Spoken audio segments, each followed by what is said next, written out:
The smoke remains, but for the moment, the fire is mostly gone in Ventura, California, near Los Angeles.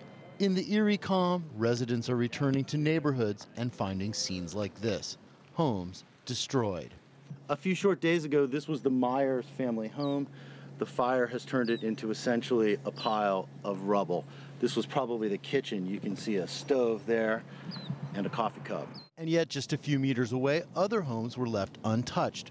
Mitchell Perry fought off the flames using a garden hose. So you were standing between here with a garden hose. That's right. Protecting your home, and the fire got this close to you. Right there. Yeah. How did that feel?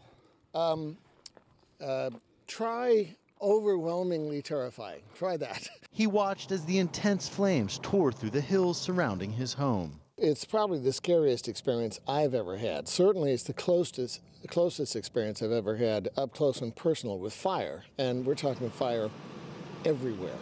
This whole ravine was completely ablaze. Many of these trees just exploded. And we're out there with garden hoses trying to keep things from catching. Firefighters are out looking for smoldering embers or hot spots that could erupt into flames. This stable burned to the ground, but the owner got the horses out in time. Aurora Rangel returned to her home to discover the fire had destroyed her neighbor's home and her tree and garage, but spared her house. It was very shocking.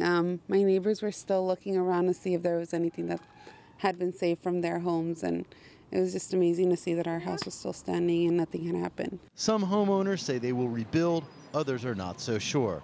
Many will be rebuilding a whole new life. It's horrible to see that most of them only managed to get out with whatever they were wearing.